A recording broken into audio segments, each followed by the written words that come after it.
everyone. We're back.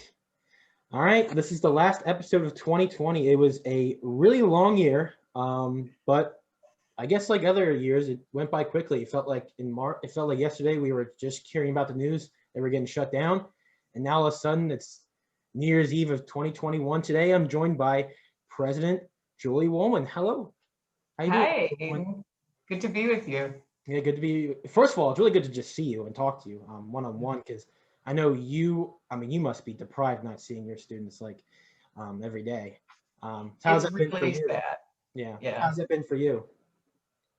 Well, it has been tough because the reason that I love working at a university is the interaction with the students and the constant reminder of why we're there and what our purpose is. So, you see students on campus, you walk through buildings, you hear classes going on, you meet with students about a variety of things.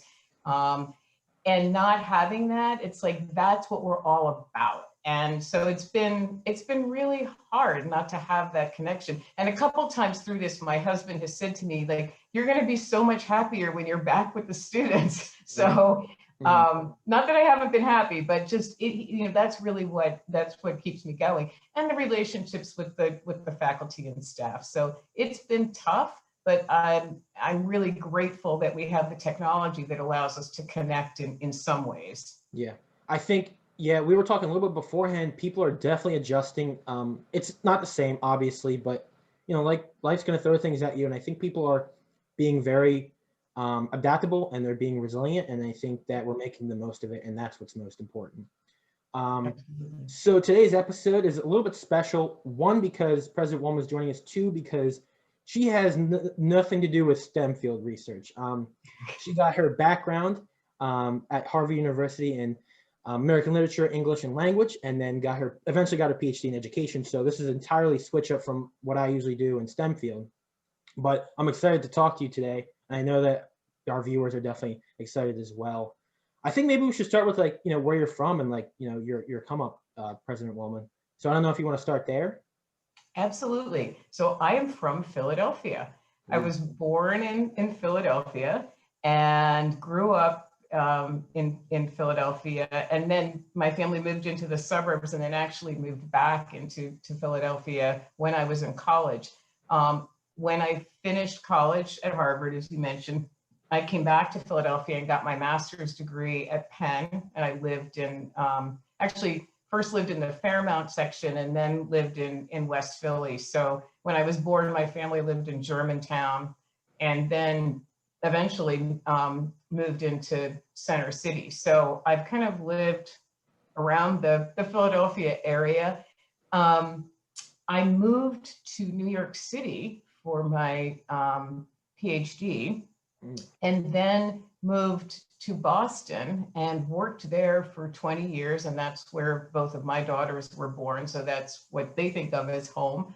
But they also visited grandma and grandpa in Philadelphia a number of times when my mother and father lived here. So so I'm back home in Philadelphia after being away for more than 20 years, which is wonderful. And I love the city of Philadelphia. I feel like it's a city that has everything that big cities that I've lived in. I've lived in Philadelphia, New York City, and Boston, and I like them all, but Philadelphia is by far my favorite. It has all the wonderful things about a city, and it also has a little bit of grittiness, a little bit of, maybe gritty. It's like, people don't take things for granted. They work hard for what they want, and they're really committed, and they really want to make it a better city. And I feel like that continues. Before we started, we were talking about my work on the Philadelphia Chamber Board, and there's a lot of other work I do that is really as part of the whole network of people really trying to improve our city and our region constantly. And if you're not constantly trying to improve, you're just going to get worse. I mean, that's just, you got to be working on improvement all the time. So I'm really happy to be back in Philadelphia. It's home for me. So it feels comfortable. It's good to be back and see. I've been back. It'll be 5 years in a couple weeks that I've been at Widener. So I've been back a while, but it's great to be here. Yeah, I have friends who obviously grew up in Philadelphia that I know at Widener, and I think one of the common denominators, I think anyone who actually grows up in Philadelphia, not like in the suburbs, like I'm talking like in Philadelphia, is they are the personification of working hard. And so like whatever that underlying thing is, it always comes back to just being a hard worker. And I think, and like you said, I mean, Philadelphia, it's like a tough city, and it's not, I don't know if that's a bad, I mean, people from other cities may think that's bad, but if you're from the area, you know, you're just tough, and that's okay. And so Philadelphia has its great perks. Are you a big Eagles fan? Sixers?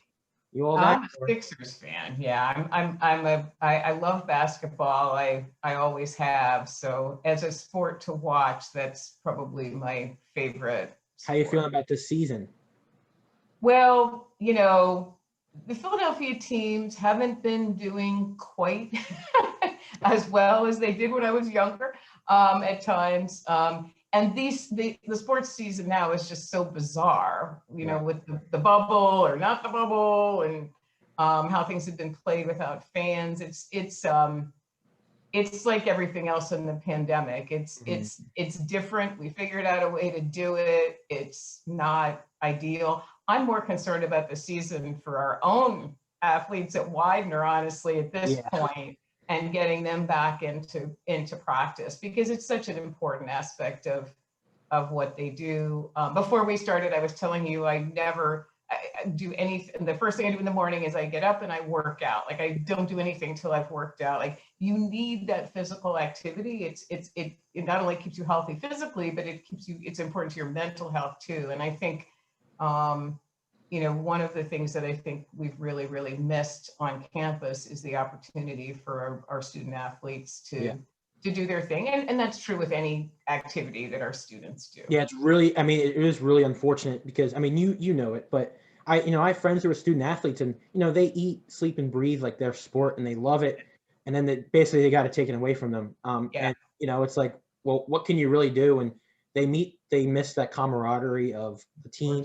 And, you know, working out by yourself is not the same as getting in the gym with all your teammates.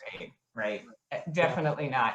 We're going to get back to it though. I mean, we've got a really good plan with testing for this spring to get people back into at least to workouts. Whether or not the conference competes is not our decision alone, although I am on the executive board of the athletic conference, but I have only one vote. So, you know, but that's my hope, is that we're back into some level of competition, especially for our spring athletes, because they truly had this would be a second year for them without competition. Well, we'll keep our fingers crossed, and, you know, that's all we can do.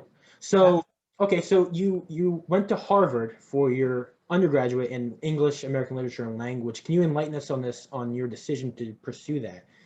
Real quick, I think the only piece of American literature I've ever read is The Great Gatsby, if that's considered literature. It is considered. Movie's really good too. Although it's not my favorite aspect of American literature, but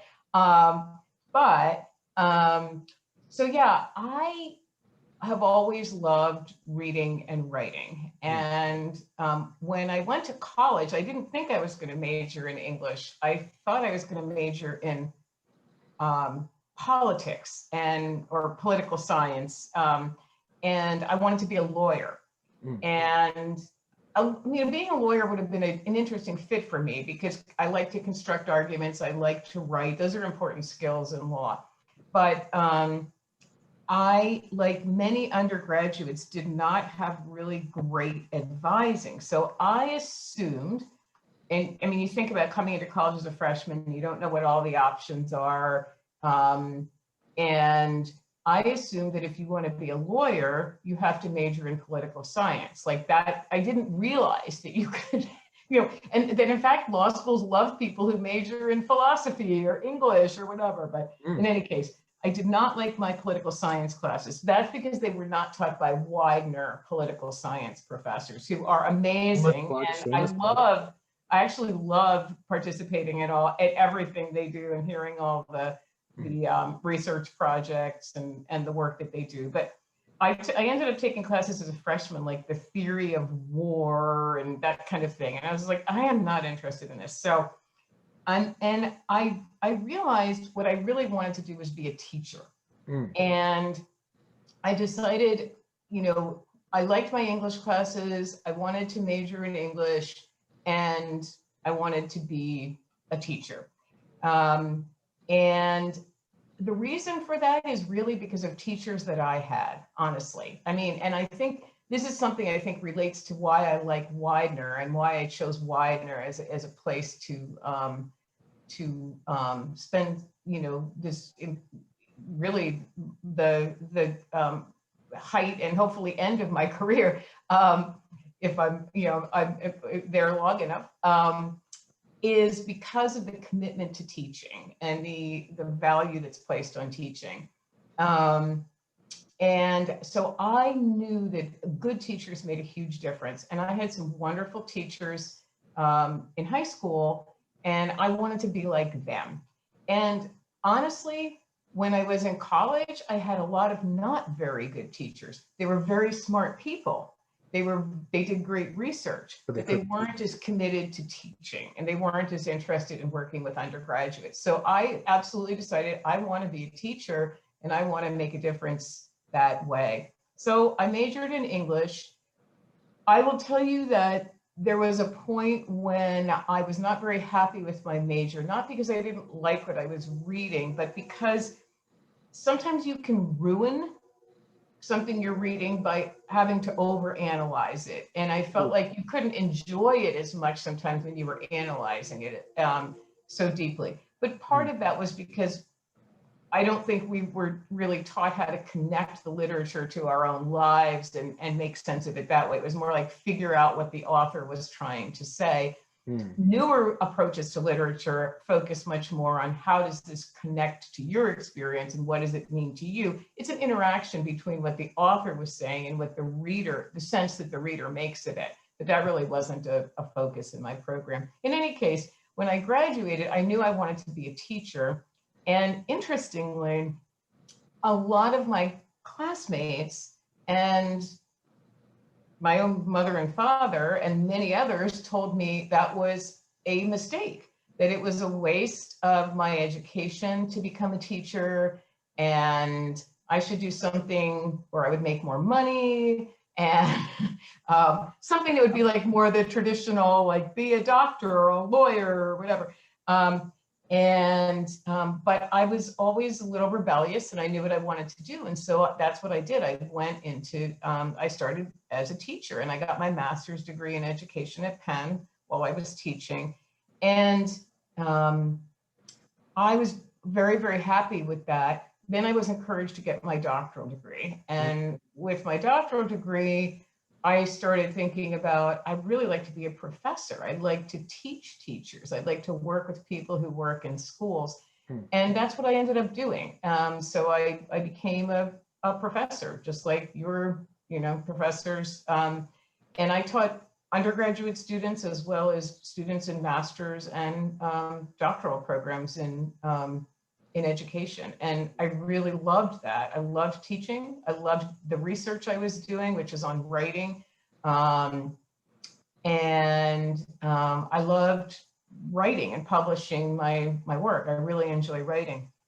But as often happens when you're good at something, people ask you to do something else, which is kind of weird, but a very common phenomenon. You're really good at this. Let's have you do something different. Right. So I was asked to become a associate dean, and you know, just try it for a year or two and see what you think. And so eventually I became interested, and the dean's job opened, and I became a dean, and then I became a provost, and yeah. So I kind of was on this path that wasn't at all intended. A lot of times people say, did you always want to be a university president? No, I I don't think anyone has that in their mind. Like, I'm going to be university president one day. Like, I know. I like, what kid wants to be a university president? It's not even a job that I thought about, that I even knew would be an option. So, but yeah, it turned out. I mean, a lot of times people say, "What can you do with an English major?" I'm a good example of that. There's a lot of good examples of that. So yeah, so that's how I got there. It was really choosing something I really was interested in and that I thought would help me get to what I wanted to do when I graduated.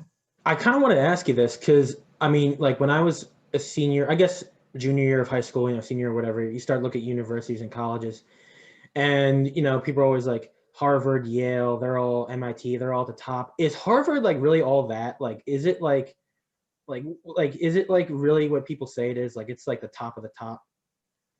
Well, I guess it depends on what you mean when you say the top of the top. So does it have amazing professors? Yes. Are they doing cutting edge research in every area? Yes. Did I have classes as a freshman with incredible people whose lectures were, really fantastic? Yes, I did.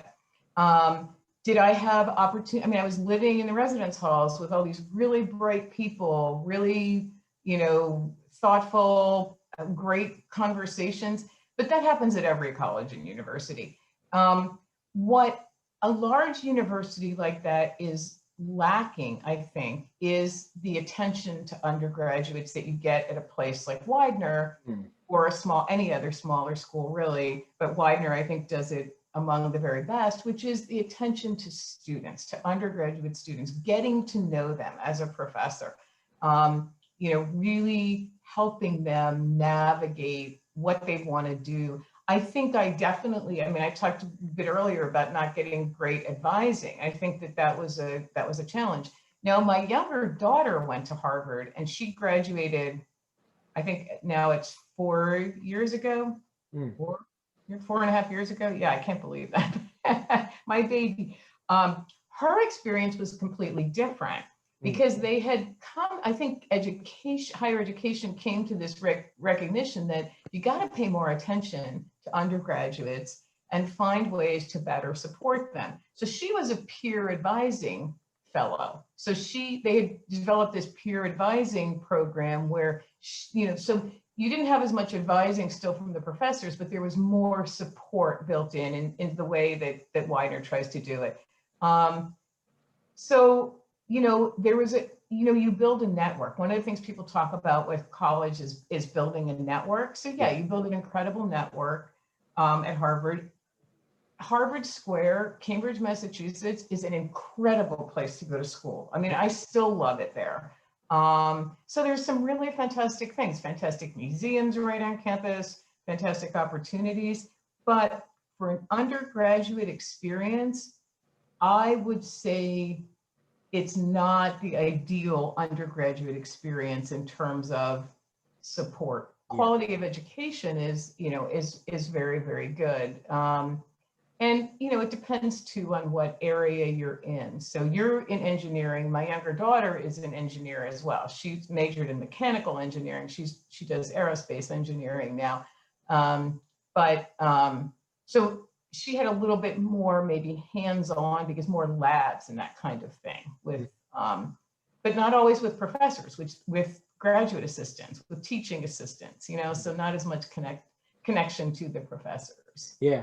I think you've done a really good job taking that knowledge of what you learned in undergrad, where maybe your professors aren't really paying attention to you, and like turning that into here at Widener. I mean, heck, I even just sent you an email the other day saying, "Hey, would you like to come on my podcast?" And then you responded the same day, and that really kind of shows your attentiveness to your undergraduate students. So I know I really appreciate that, and I know you also, I guess they're called town halls, or there's where you go sit in and you listen to undergraduate students, or I don't exactly know how they work out, but you really listen to your undergraduate students, and I smile and I laugh when people are like, "Oh, President Wollman doesn't even know what's going on here." Like, she does, like, and I just chuckle, and it's like you don't even know the half of it. So I appreciate that. Yeah.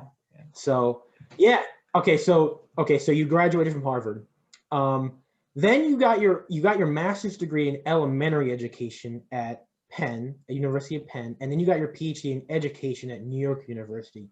So obviously that's a pretty big shift, I would think, right? So you got your master's degree in elementary education. Did you want to be an elementary school teacher, or was that kind of just what was I offered? was actually teaching elementary school at the Mm, time. So I came back to Philadelphia and I was teaching elementary school, and I realized I needed to know more. I needed to understand more. I had taken some graduate courses in education when I was at Harvard, when I was a senior, because I knew I wanted to be a teacher, but they didn't have any courses for people who wanted to teach at that point. That also changed over time. Um, so I knew I just didn't know enough, and I needed to know more to be a better teacher. So mm, that's why I started the master's program, in order to learn and grow as a teacher. And my professors there, who I got to know very well, were the ones who encouraged me and said, you should get a doctorate. You have, great potential, and you should think about becoming a faculty member at a university. So, but yes, that's what I was doing at the time when I got my master's, as I was teaching elementary school. And my favorite grade to teach actually was sixth grade, which was then not middle school. Middle school yeah. was seventh and eighth, but I know in some schools now that's changed. So yeah, I loved teaching that age. A lot of people say they don't like teaching adolescence, and sixth grade is horrible. And I was like, I loved it. I love kids that age. I think I the love fourth, any age, yeah, really. I think well, it kind of depends on what school you go to, but like the 4th through 6th, I think is the most. Well, okay, so in some elementary schools, it goes up to 4th grade. So like Right. they're like old enough, they're like mature enough to behave like really like well, but they're young enough that they're still elementary school kids. But I guess if it goes to 6th grade, it's even better. They're more mature, but they're not quite at that puberty level yet. So I think that's a good balance. Exactly. That is exactly what I loved about it. They were mature enough. You weren't dealing with like little behavioral issues or whatever, which is fine. You can deal with that. And they were mature enough that they like understood my jokes and that kind of thing, Yeah, but they were still kids, yeah. so yeah, I really enjoyed that.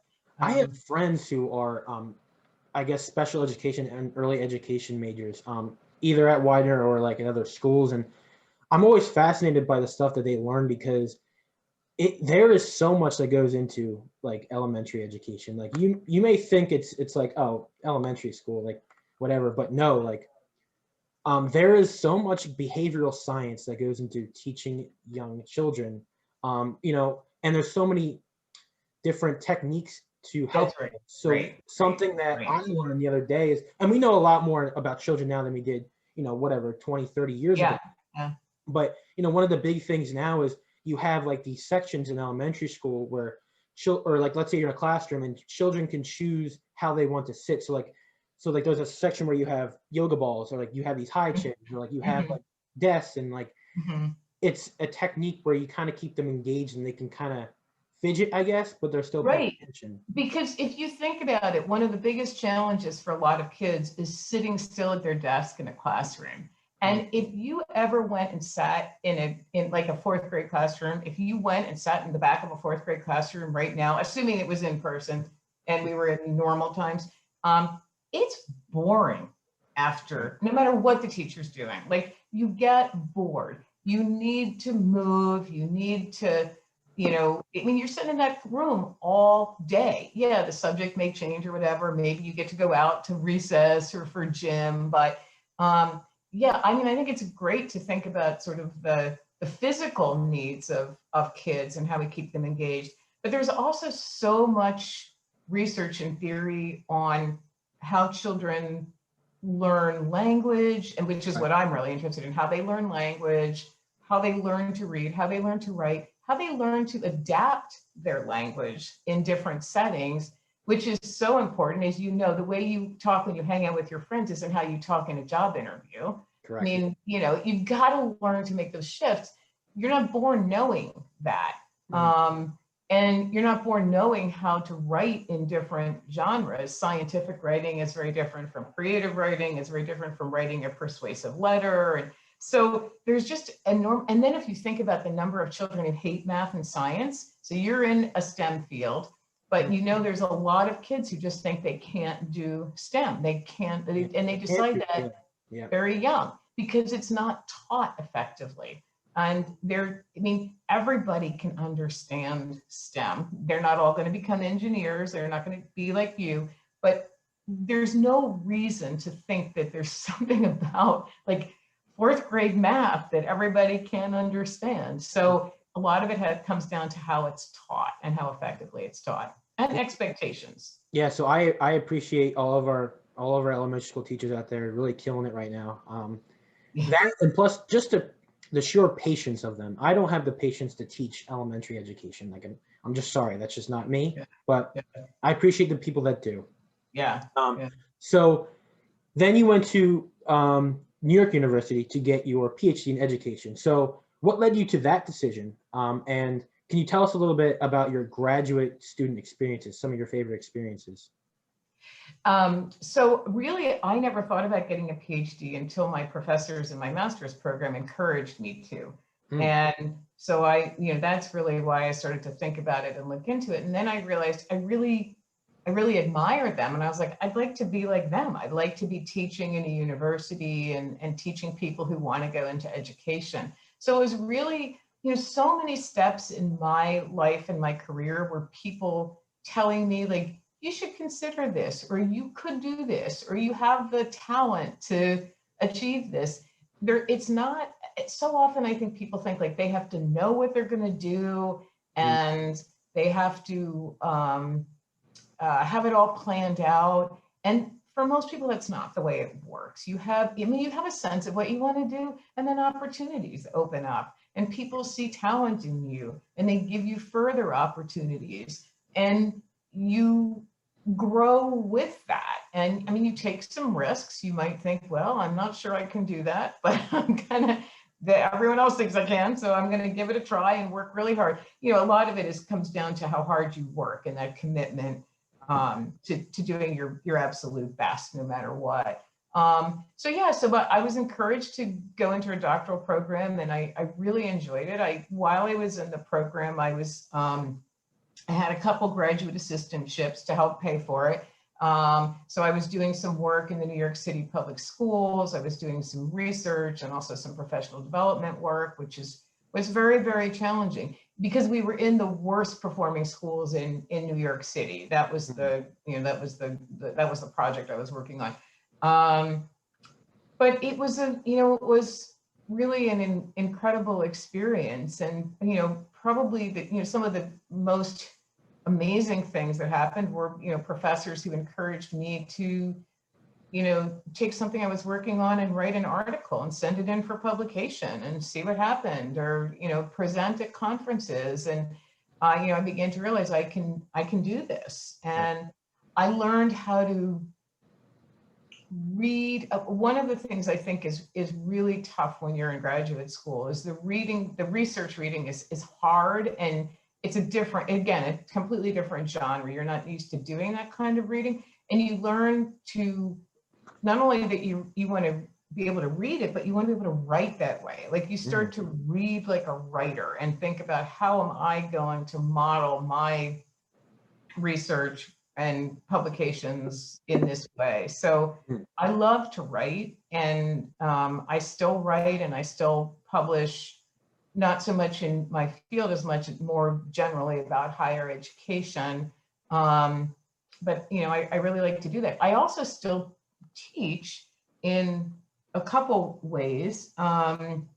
So one of them is I like to teach freshman seminar at Widener, which I've done.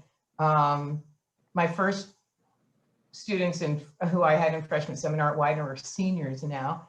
So they're getting ready to graduate. And it's fun to see some of them like do their senior projects and that kind of thing. As I almost feel like they're like I'm another parent or something.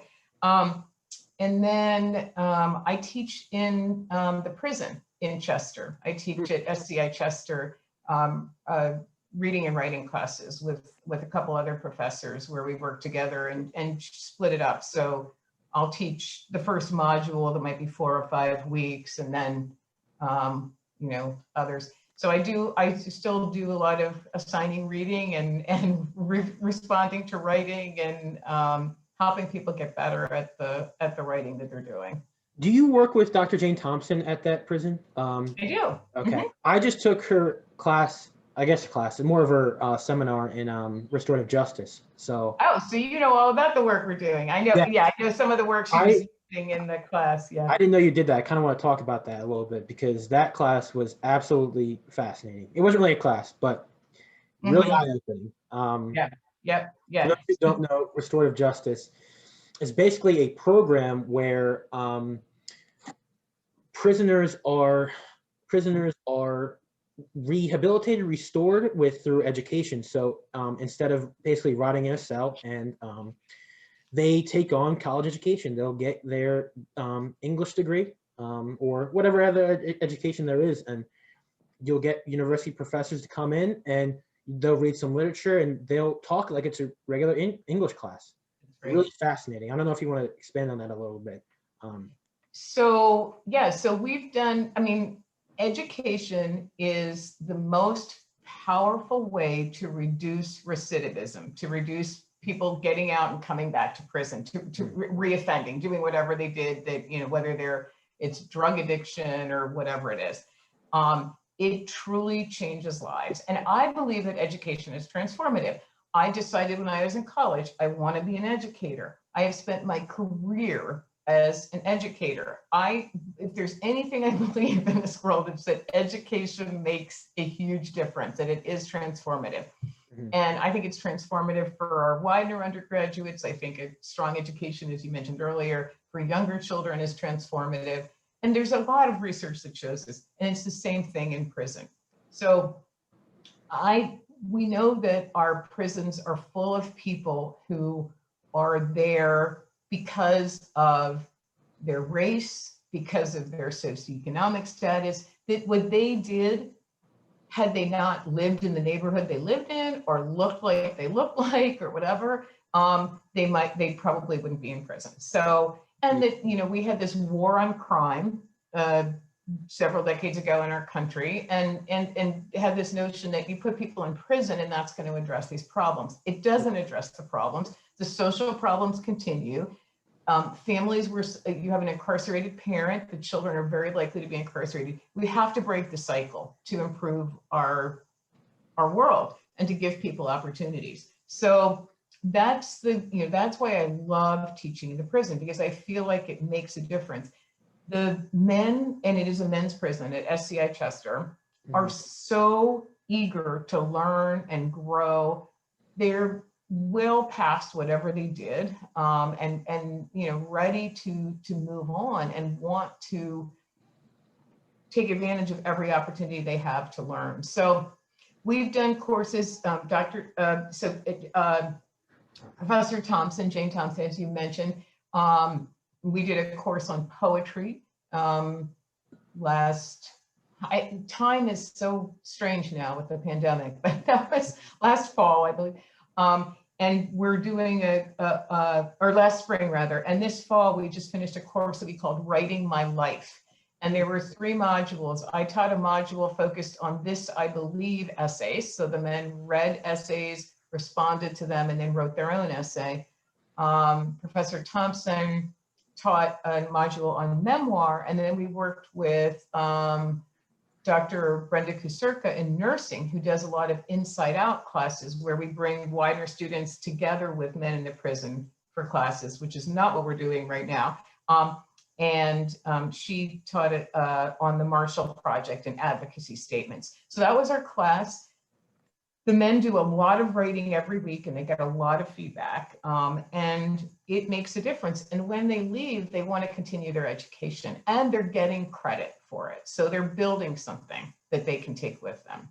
Yeah, I mean, I can definitely attest to that too, because I was someone who took the restorative justice class to kind of see what you were talking about, mostly because it fit my schedule. and because it had to, unfortunately. That was the original reason why I took it. Right, right. Then by the end of the semester, I mean, my perspective on education in the prison systems and restorative justice as a whole completely, I mean, I did a totally 180 on this. I mean, I Yeah. used to believe, first of all, I didn't know anything about the prison system. Right. So, and someone in STEM field, like, I don't really pay attention to that kind of stuff, unfortunately. But then, you know, I was just someone that believed that, okay, you did a crime, you're going to go to pay your time, and then you're going to get out. And that's just Mhm. that's all I know. Yeah. But then seeing how people, even people in prison, they need attentiveness, they need attention, and they really are, they're eager for education, and they're eager to learn. Yes, and I think the other thing that you realize in a class like that, I'm sure, is that a lot of the people who were incarcerated were so impoverished when they were young. Many of them, their families literally abandoned them. I mean, left them on a street corner and just said, you know, I can't take care of you, or threw them out of the house at age 10 because they couldn't take care of them. They grew up in families where addiction was the norm, where, you know, alcoholism, drug addiction. They haven't learned how to be productive, and they haven't had the support. Again, back to this notion of early childhood education and how you learn to trust and grow and become the person that you can be. So I think there's so much that's working against some of these men. When they have an opportunity, they want to turn their life around, and they see that it can be different. Mm-hmm. Yeah, really good stuff. The class is called Restorative Justice here at Widener. If it fits in your schedule, I definitely recommend looking into it. It'll change your perspective on it. Okay, so you graduated from NYU with a PhD in education. I know you've had a lot of positions, but I kind of want to just talk about how the position arose to you to become president of a university, because obviously beforehand we weren't talking about, oh yeah, I want to be president of a university someday. You know, how did that position arise, and how did you come to that decision? So, I mean, it's a great question. And I have had a lot of different positions. When my children were young, and I had been at the same college for a number of years, I'd been a professor, an associate dean, I directed the doctoral program, I became the dean. They used to say my mom has had every job at the college, which wasn't true. There were many other jobs, but that's what happens as you progress in your career. I never thought I wanted to be a university president or an administrator of any kind. I liked teaching. I liked doing my research. I liked writing articles. That's what I enjoyed doing. I liked working with students. But I was, again, going back to this theme of somebody saying, like, would you try this? I think you have the potential to be good at this. And so over the course of my career, as I was,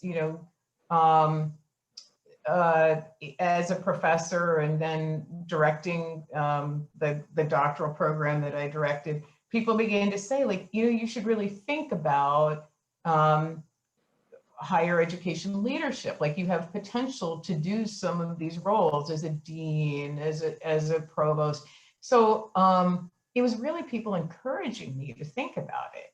It wasn't something that I necessarily intended to do. I think as I got closer to it, so an interesting thing, and this is one of those sort of accidents of where your office is almost. Again, as I said earlier, some of these things aren't all planned out. So when I became the director of the doctoral program, the dean at the time wanted me, the doctoral program was very, very important to the School of Education, and he wanted me to have my office, to move my office from my department to the dean's office. So and it was in the same building, but it was downstairs. And I didn't want to move my office. I can't believe this, but I actually said, I really don't want to move. I said that to the dean. I don't know what I was thinking. And he, I was like, oh, I don't know if I want to have my office in the dean's office. That doesn't sound good, right? But in any case, he said, no, you have to. I insist that you move your office down here into the dean's office area. So, okay, so I moved my office down there. Then I started to see what the associate dean and the dean actually did. And I was like, I could do this, and I actually think I could do it better. Like you start to see, like I would do this way, or ways that you would improve it or whatever. And that gave me a little bit of insight into the possibility. So when the dean's position opened, I applied for it, and there was a national search, but I got the position. And then I was encouraged to go to the next step. So a lot of times it's mentors and other people around you who say, you should think about this opportunity or this job because you'd be good at it. And a lot of times we don't know that we're going to be good at something. We don't want to do anything unless we know we're going to be really good at it, right? Like I'm like, well, I'm not sure I have everything I need. So yeah, it's the encouragement of mentors is so important. Yeah, sometimes you got to take the leap of faith and grow your wings on the way down. That's something I like to live by, Exactly. And that's how I became. So this is my second presidency. I was president at Edinburgh University before this. And, again, it was people encouraging me like, you'd be a really good president. You should really think about this. This job is open. You should really consider it. And so it's people making you think like, that is something I could consider and think about. Yeah, that is incredible. So something you said earlier that I never really thought about, but it makes sense is that, you have an idea of a path and you kind of know what you want to do, but then the opportunities arise as you pursue them. You take one opportunity, 3 doors open after that. So that's definitely something that's really true. I know this is going to be a tough question for you, but I want you to answer it anyway. What are some of like your proudest moments and favorite moments as, university president? They don't have to be specific, but like, what are some of like your favorite moments? Honestly, my favorite moments are moments like this, when I'm talking with a student and where I have an opportunity to really, share what I'm thinking, hear from students, get a sense of the way you think about things. And just hearing about some of the classes you've taken and how they've had an impact on you. I learned from that, and I enjoy that. So, hearing about your experience with this semester, during this pandemic, before we started the podcast, that's really important to me to understand what's happening for our students and to see the work they're doing. It's why I try to attend all of the research presentations and senior projects that I can, and just really have a sense of what's going on at the university.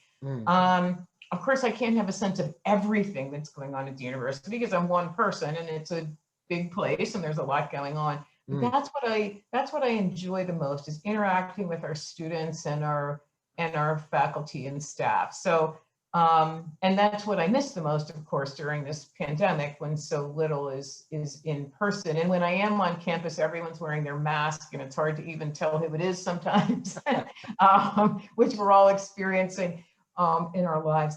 And then I think, there's other times that are just so exciting and meaningful, like commencement. I mean, seeing people who have known since they were freshmen, or somebody who might work at the university who's in a graduate program. And I know, some of the challenges that they've dealt with along the way, and seen them go through all the years of their program, and then they come across the stage and get their diploma. It's just,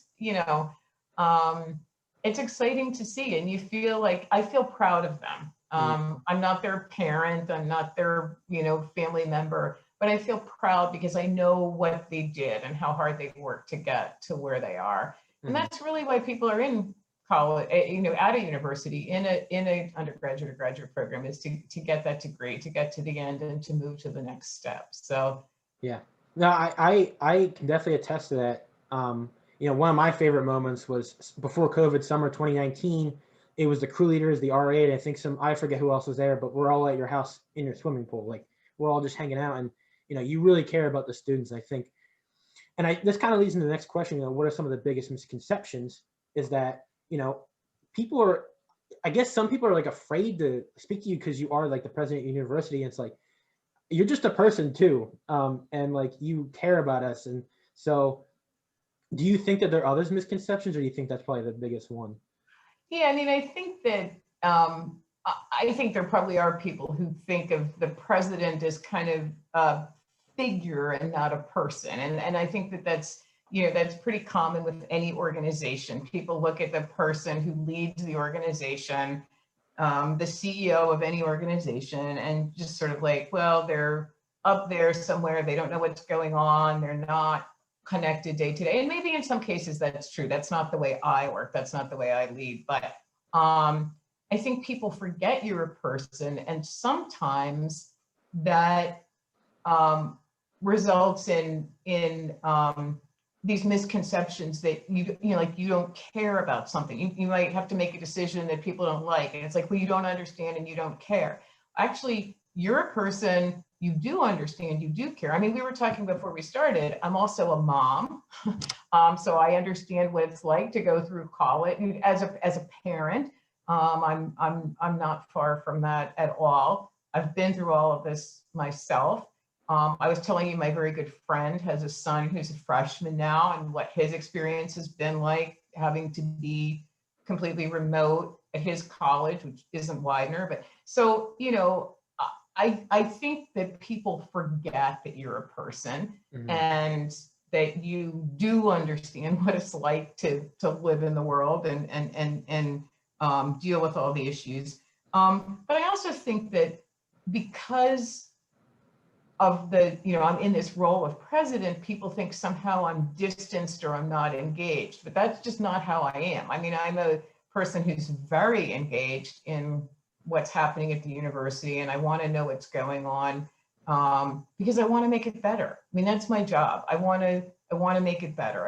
If something's wrong, I want to know about it and try to make it better. And I think that people, when they do reach out to me with questions or concerns, know that I'm very responsive, and I do really deeply care about making things better. Can I always fix everything? No, but I will not ignore issues or whatever. And I really care about the students. I mean, I think that's another thing people don't realize is like, that's really why I'm here, because I care about the students and their experience. Again, can I make it perfect? No, the world isn't perfect, but I will do my absolute best to do that.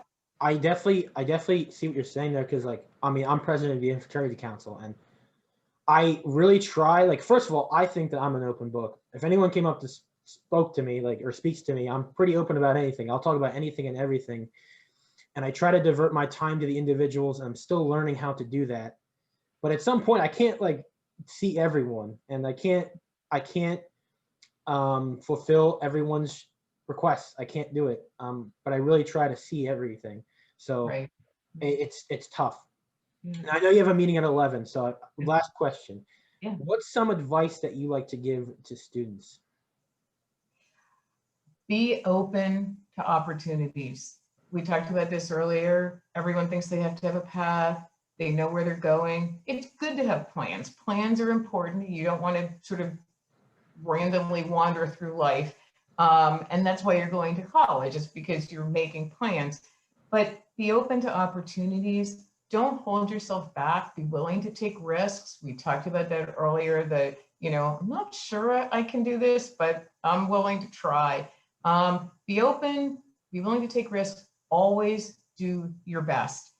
If you don't do well, or if you fail at something, what you want to be able to do is say, in my mind, what I want to be able to do is say, I did my best.